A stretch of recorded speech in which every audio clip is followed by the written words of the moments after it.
অর্থাৎ আগামী নির্বাচনে যে দলে জনগণের সমর্থন পাক না কেন সংস্কার কার্যক্রম বাস্তবায়নে আর কোনো অনিশ্চয়তার অবকাশ থাকবে না।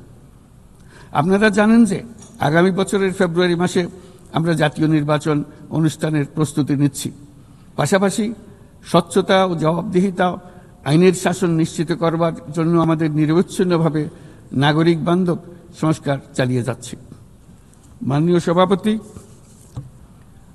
সভাপতি, গত বছর দায়িত্ব গ্রহণের কয়েক সপ্তাহের মধ্যেই আমি জাতিসংঘের মানবাধিকার বিষয়ক হাই কমিশনারকে আমন্ত্রণ জানাই পতিত স্বৈরশাসক কর্তৃক সংগঠিত মানবাধিকার লঙ্ঘন ও নৃশংসতার চিত্র উদ্ঘাটন করার জন্য।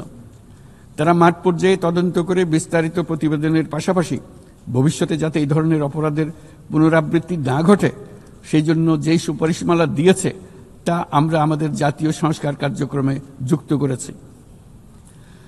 গত বছর সাধারণ পরিষদের অধিবেশনের পূর্বেই আমরা গুম সম্পর্কিত আন্তর্জাতিক কনভেনশনে যোগ দিয়েছিলাম। এখন এর বিধানসমূহ জাতীয় ক্ষেত্রে বাস্তবায়নের জন্য প্রয়োজনীয় আইন প্রণয়নের কাজ চলমান রয়েছে। এবছর আমরা জাতিসংঘের নির্যাতন বিরোধী কনভেনশনের ঐচ্ছিক প্রটোকলে যোগ দিয়েছি এবং এর বাস্তবায়নে একটি স্বাধীন প্রতিরোধমূলক জাতীয় প্রাতিষ্ঠানিক ব্যবস্থা প্রতিষ্ঠার জন্য আমরা কাজ করছি। নিবর্তনমূলক স্বৈরতান্ত্রিক ব্যবস্থা হতে মানবাধিকার সুরক্ষাকারী একটি গণতান্ত্রিক রাষ্ট্র ব্যবস্থা গড়ে তোলার জন্য প্রয়োজনীয় কারিগরি সহায়তা বৃদ্ধির লক্ষ্যে আমরা আমাদের দেশে 3 বছর মেয়াদে জাতিসংঘের মানবাধিকার বিষয়ক হাই কমিশনারের একটি মিশন পরিচালনার অনুমোদন দিয়েছি, যা ইতোমধ্যে কার্যক্রম শুরু করেছে। আমাদের এই সকল পদক্ষেপ ও অঙ্গীকার জনগণের প্রত্যাশারই প্রতিফলন। এই প্রত্যাশা মূলত একটি গণতান্ত্রিক, অন্তর্ভুক্তিমূলক ও বহুত্ববাদী সমাজ গড়ে তোলার প্রত্যাশা। মাননীয় সভাপতি, আমাদের উন্নয়ন কৌশলের কেন্দ্রবিন্দুতে রয়েছে সুশাসন, সামাজিক অন্তর্ভুক্তি ও টেকসই উন্নয়ন। বিগত দেড় দশকের অভিজ্ঞতায় আমরা দেখেছি যে জবাবদিহিতা ছাড়া যে কোনো উন্নয়ন ক্ষণস্থায়ী ও ভঙ্গুর। রাজনৈতিক হীনস্বার্থ ও দুর্নীতির উদ্দেশ্যে গৃহীত অবকাঠামো প্রকল্প শুধু যে অর্থনীতির উপরে চাপ বাড়ায় তা নয়, তার জনগণের কোনো কল্যাণও করে না।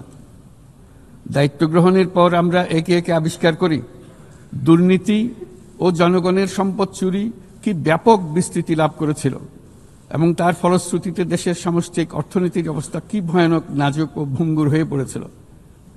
আমরা এর অবসান ঘটাচ্ছি যেন আর কখনোই উন্নয়নকে জনগণের সম্পদ আত্মসাতের অজুহাত হিসেবে ব্যবহার করা না যায়।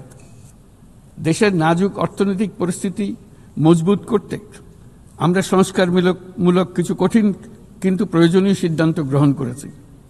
সবচেয়ে গুরুত্বপূর্ণ একটা সংস্কার হলো রাজস্ব আহরণ ব্যবস্থাপনার সংস্কার। যে নীতি ও প্রণয়ন বাস্তবায়ন সংস্থাকে পৃথক করার জন্য আইন প্রণয়ন করা হয়েছে, এর মাধ্যমে স্বচ্ছতা ও জবাবদিহিতা নিশ্চিত হবে এবং রাজস্ব আহরণ বৃদ্ধি পাবে।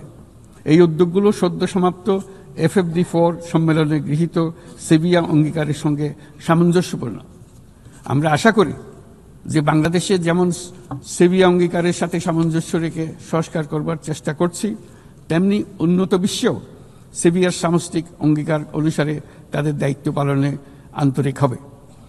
একই সাথে আমরা মনে করি আন্তর্জাতিক অর্থায়ন ব্যবস্থা, বৈশ্বিক আর্থিক প্রতিষ্ঠানগুলোর সিদ্ধান্ত গ্রহণ প্রক্রিয়া ও ব্যবস্থাপনার সংস্কার, একটি অন্তর্ভুক্তিমূলক আন্তর্জাতিক কর সহযোগিতার বৈশ্বিক কাঠামো, অবৈধ আর্থিক প্রবাহ ও দুর্নীতির বিরুদ্ধে সমন্বিত বৈশ্বিক পদক্ষেপ গ্রহণ এবং অবৈধ দুর্নীতিলব্ধ অর্থ পাচারকৃত সম্পদ পুনরুদ্ধারেও আন্তর্জাতিক সহযোগিতা বৃদ্ধি অত্যন্ত গুরুত্বপূর্ণ।